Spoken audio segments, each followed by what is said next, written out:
तर मग गोवर्धन त्याच्या आजूबाजूला पाऊस पडतो, त्या पावसाने गवत पूर्ण त्या ठिकाणी जगतं. ते गवत आमच्या गायी खातात, त्या गायी दूध देतात आणि त्या गायींनी दूध दिल्याच्या नंतर ते दूध आपण विकतो, खातो, पितो, त्याच्यावर आपला उदरनिर्वाह त्या ठिकाणी होत असतो. म्हणून इंद्राची पूजा करायची, म्हणून इंद्रयाग करायचा आहे. ठीक आहे,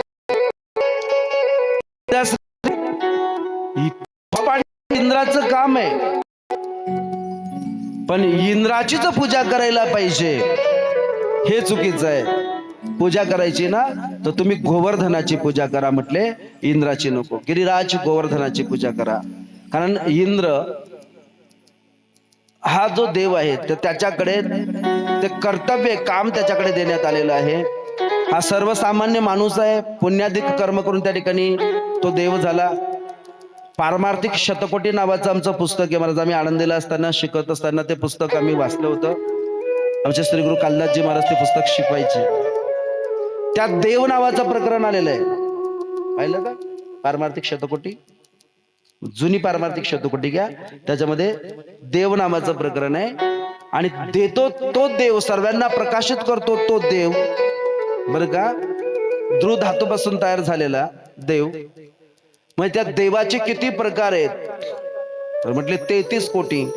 हे 33 कोटी देव, तर इथे संख्यावाचक नसताना एक विशिष्ट प्रकारचा देव, त्याला जी 1 कोटी म्हटलेलं आहे. आणि 33 कोटी देव ज्ञानोबाराय एका ओवीत सांगतात, हे रुद्र आदित्यांचे मेळावे, वसुहग्न सुमन आगवे, अश्विनी देवे विश्वदेवे, वायू हे जी.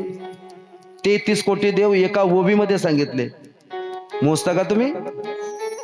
हे रुद्र आदित्यांचे मेळावे, 11 रुद्र, 12 आदित्य, 11 आणि 12 23. बघा बरं का तुम्ही. अष्टवसु 23 आणि 8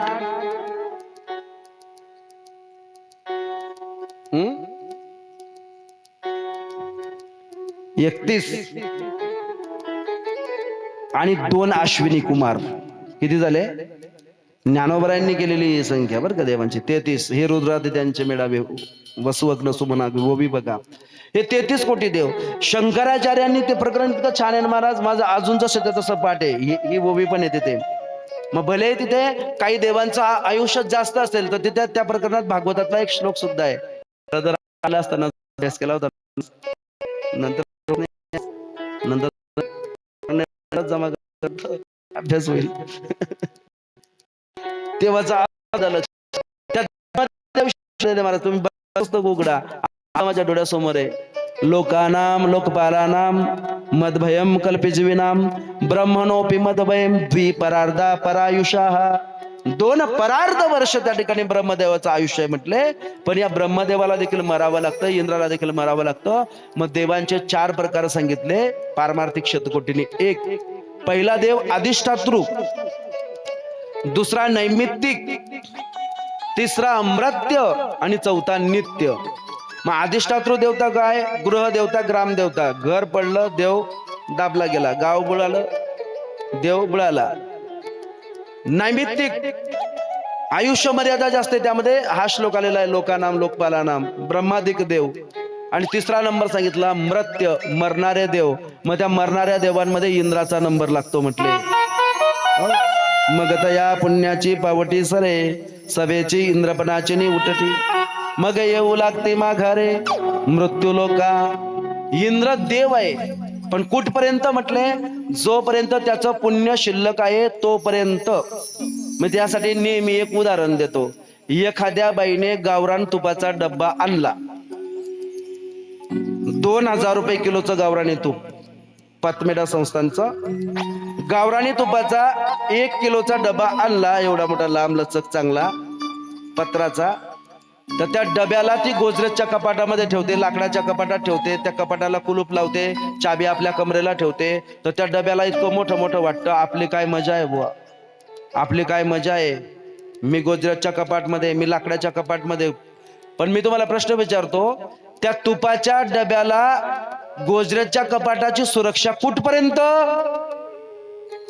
डब्यात तूप आहे तोपर्यंत. एकदा का डब्यातलं तूप संपलं, तीच बाई असं गरम पाणी करते, त्या डब्याला गरम पाण्याने धुते, मग त्या डब्याला इकून एक छिद्र पाडते, मग त्या डब्याला इकून एक छिद्र पाडते, मग त्या डब्याला वरून असा एक तार लावते. ते तार लावलं, डब्ब जे गोजरेच्या कपाटात राहत होतं ते कुठे जात आता? ले लोटा चल जाडी. बाया एवढ्या म्हणजे भारी आहेत आमच्या ताया बर का. हो, संगीताताईच्या गावाला गेलो तर मी, तिकडे येताना फुटेल डबा होतं. एक बाईने त्या डब्याला टिकली चिटकायला होती.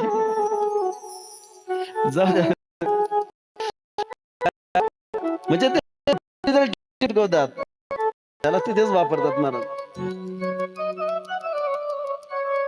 मी तर सांगत होतो बायांना, मी टिकल्यांबद्दल बोलत नाही की बुवा तुम्ही कुंकू लावत जा, टिकल्या का लावता नाही, पण लावल्या तर लावल्या तर त्या टिकल्या असे कुठे मोठे नका चिटकत जा. एका डब्याला टिकली होती तर ती बाई म्हणे, महाराज हे डबा नेलता का तुम्ही ना, या टिकलीनेच तुमची इज्जत राखली. म्हटलं कसं काय? म्हणे महाराज ते डबा फुटायला म्हणे तरी म्हणे टिकली चिटकायले. मग तया पुण्याची पावटी सरे. सज्जनांनो, तूप आहे तोपर्यंत, जोपर्यंत पुण्य आहे तोपर्यंत इंद्र देव आहे, मग तो देव नाही, त्याची पूजा नको. मग पूजा करायची असेल तर गिरिराज गोवर्धनाची. तर चला, इथे जे अन्न जमा केलेलं याला अन्नकूट म्हणतात महाराज, याला अन्नकूट प्रसाद म्हणतात. कोणीतरी पुढे या, तो प्रसाद एका ठिकाणी रचा, कोणीतरी त्या प्रसादाचीच पूजा करा, त्याला पाणी फिरवा. एक जण येऊन जा, किती लोकांनी आणलेला आहे प्रसाद? तरी काही हरकत नाही, प्रसाद खायला तरी थांबा बर का. मग अशा प्रकारे कन्हैयाच्या सांगण्यावरून जी वर्गणी जमा करण्यात आली, तर त्या वर्गणीतून 56 प्रकारचे व्यंजन बनवण्यात आली महाराज. नाना प्रकारची व्यंजन बनवण्यात आली. आणि व्यंजन बनवण्यात आल्याच्या नंतर गोवर्धनाची पूजा करायची म्हटले, हे हंड्याच्या हंडे भरून त्या ठिकाणी पाणी आणण्यात आलं. गोवर्धन, गिरी गोवर्धनांचा त्या ठिकाणी जलाभिषेक होतोय. मग गिरी गोवर्धनांची त्या ठिकाणी छान पूजा होते. मी तो गोवर्धन जाऊ मेरे वीर,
मैं तो संतन